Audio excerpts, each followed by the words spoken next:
Materi yang pertama yaitu analisis keseimbangan sektor real atau pasar barang. Yang pertama, konsep dasar. Pasar barang adalah tempat bertemunya penawaran dan permintaan barang atau jasa. Keseimbangan pasar terjadi ketika permintaan sama dengan penawaran. Dalam ekonomi konvensional, kurva IS menghubungkan suku bunga dengan pendapatan nasional. Sedangkan dalam ekonomi Islam, investasi lebih dipengaruhi oleh ekspektasi tingkat keuntungan atau expected rate of profit dan biaya aset yang tidak produktif, bukan oleh suku bunga. Yang kedua yaitu faktor-faktor yang mempengaruhi keseimbangan.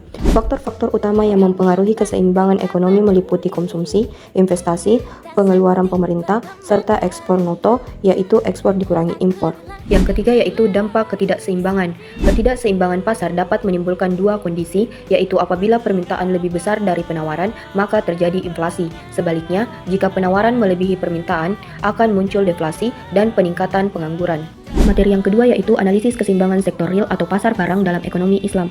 Keseimbangan sektor real atau pasar barang dalam ekonomi Islam didasarkan pada prinsip-prinsip syariah seperti larangan riba, keadilan, maslahah, kepemilikan terbatas, serta tujuan mencapai falah dan keseimbangan. Tidak seperti ekonomi konvensional yang hanya mengandalkan mekanisme penawaran dan permintaan. Keseimbangan dalam ekonomi Islam juga mempertimbangkan kepatuhan terhadap nilai-nilai syariah.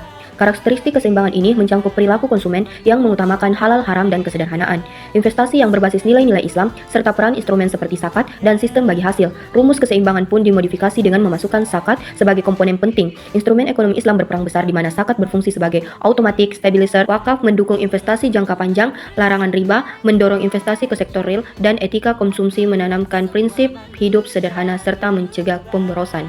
Materi yang ketiga yaitu analisis keseimbangan sektor keuangan atau pasar uang. Pasar uang merupakan tempat terjadinya transaksi aset keuangan jangka pendek, di mana keseimbangan tercapai saat permintaan uang sama dengan penawaran uang.